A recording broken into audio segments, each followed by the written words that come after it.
Okay, we enter into a discussion that is more...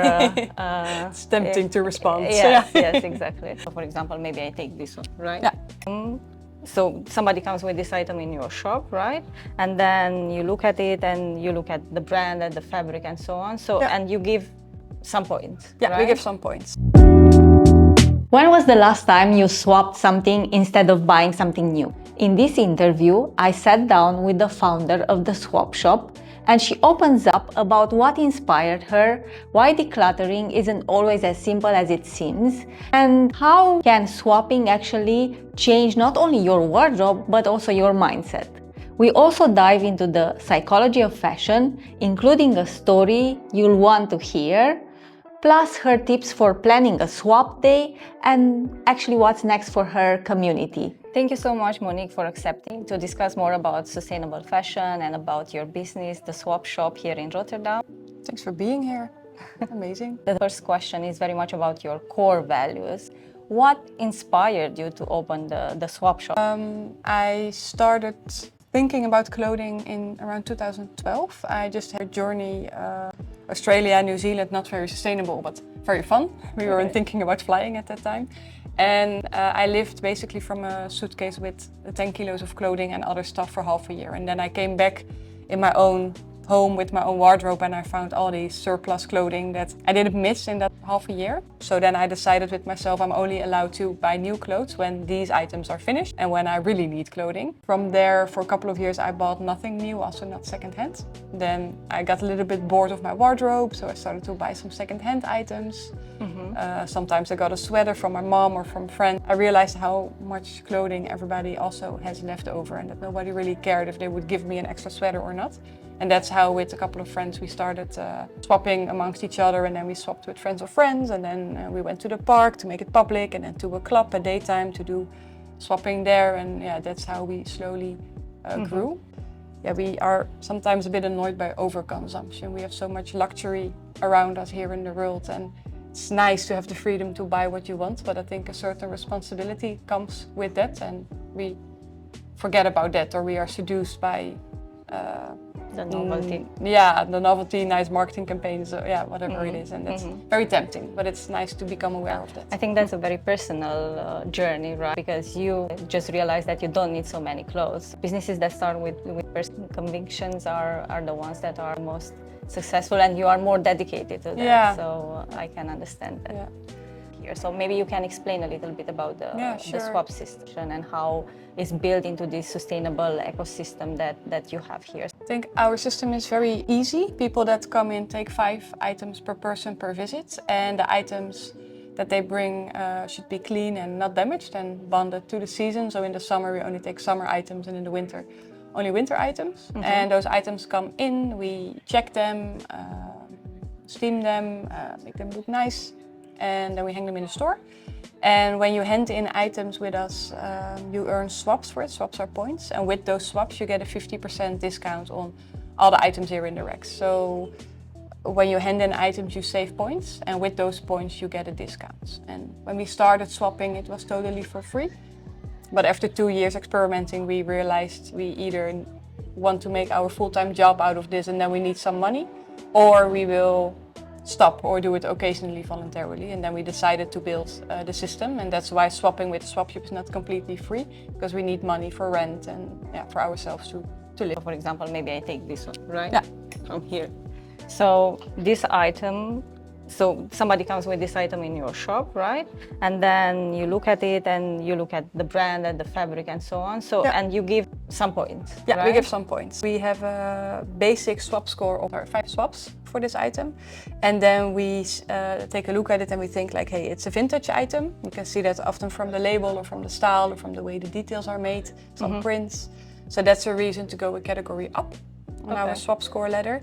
And then we think, oh, we also like the style quite a lot, and it's like well made, so then it goes another category up, and then it ends up with 15 swaps.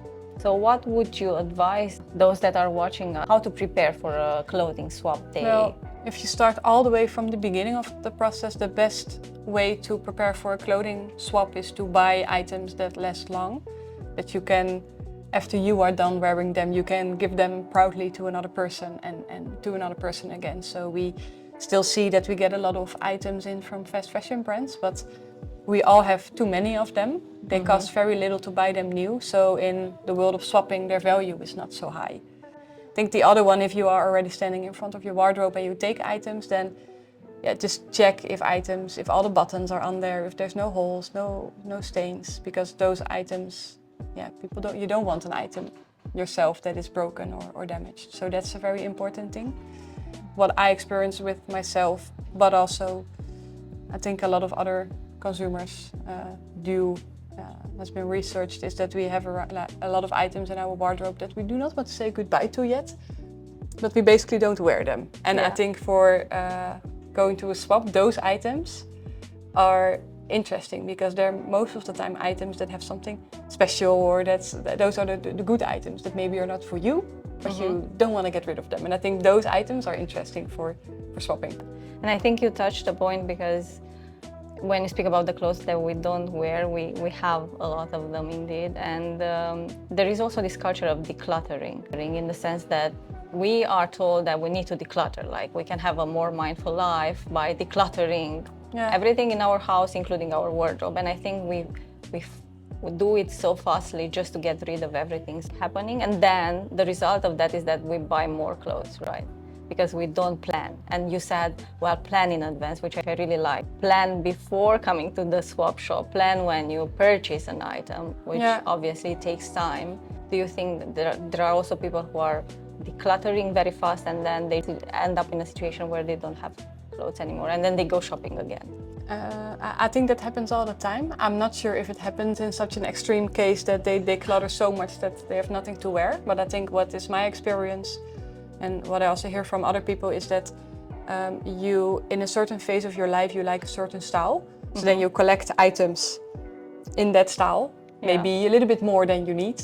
And then after a while, that style doesn't fit your personality anymore or your lifestyle. And then those are the items you don't wear anymore. Yeah. And like what I try to do for myself is when I get an item in an extreme style or maybe a catchy item, I get one and not 5, because at that moment it fits me. I just get one and I wear it quite a lot.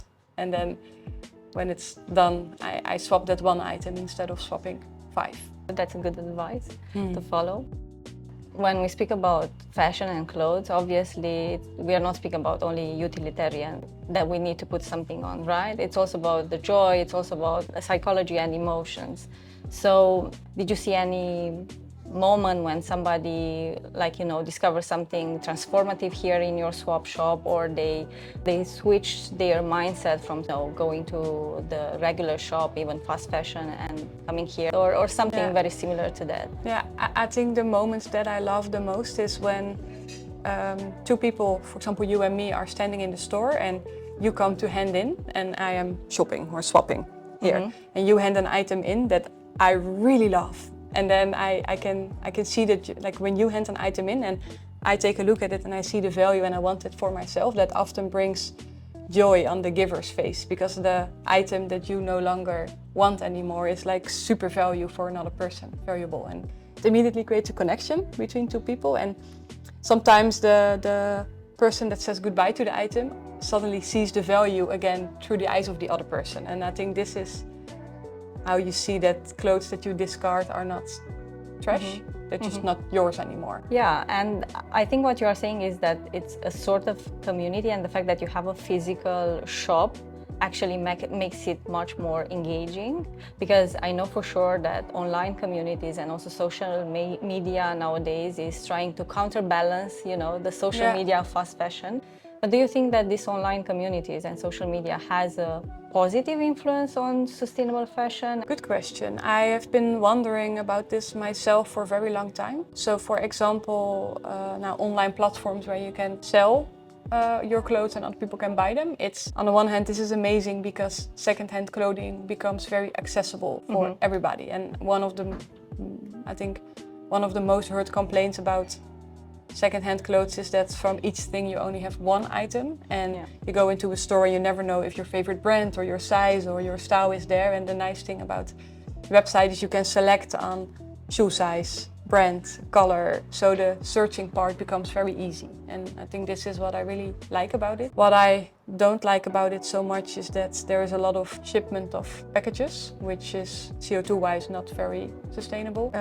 Sometimes because there's an abundance of second-hand clothing offered, and sometimes the value goes down because of that, while still the value of clothing is good. But because there's too many of the same, yeah, it's not seen. But at the same time, I doubt if that's the cause is not in the platforms. The cause is in the low-quality clothing that we buy in too much. I think in general, social media platforms are good to spread any form of communication. So what I love is that information about numbers can spread very fast, or the negative influence of Shein, for example, is causing a lot of trouble, and because of social media that information is like spreading, at least in my bubble and a little bit outside my bubble everywhere, and I think that's power.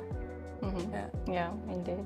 But what do you think about and maybe I'm going off topic here, about the legislation that France is enacting against ultra-fast fashion like Shein? They have to pay taxes, higher taxes per product, but at the same time they ask the influencers who are posting clothes from Shein and other ultra-fast fashion to mention that they can be harmful to the environment, but also to the humans. Yeah, but I think every legislation at the moment that is arising around fast fashion is a start. The legislation itself is pretty flexible. I mean, I think when the word was out that this law would be taken, the news was like, French bans marketing of fast fashion brands. Yeah, that's not the case. Not true. Yeah. Not true, but it's a start in the right direction. So I don't want to be too harsh on these legislations being too soft or too small, because at least they're moving and at least the topic has been rising. And I think with every change, you build on the shoulders of the people before you. So this be the first step, and let's hope that more countries and more extreme legislation will follow. Okay.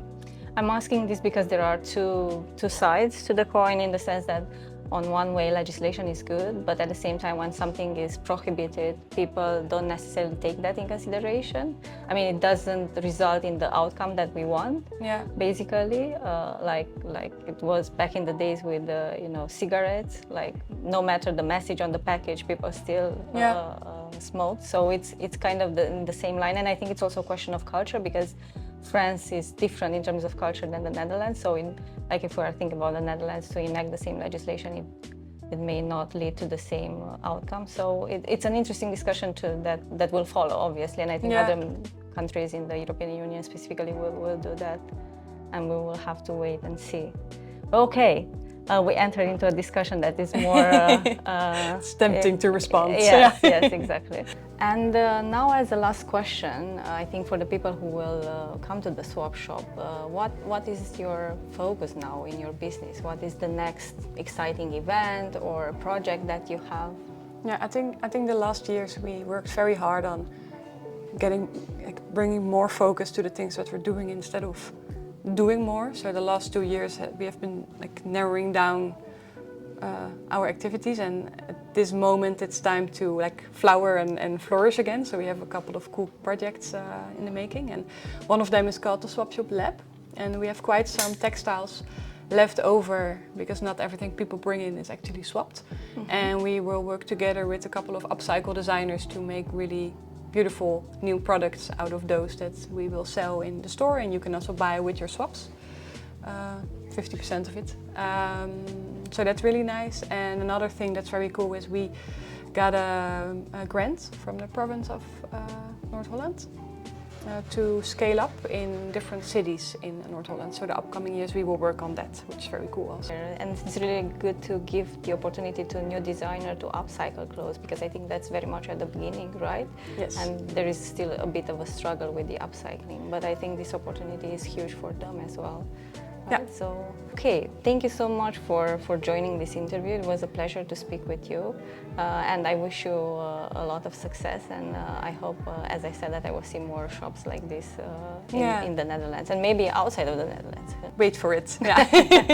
Thank you so much for watching this video. I hope it was inspiring. I hope you discovered a new alternative to buying new clothes, on how you can build a more sustainable wardrobe by looking into the swapping process, and hopefully you will give it a chance. If you like it, please press like, so that I know that I'm doing the right thing here with my videos. And don't forget to watch this video on cost per wear and how some cognitive biases can actually trap us into buying something we don't need or keeping it in the closet for more than we need. And subscribe to watch more of these videos.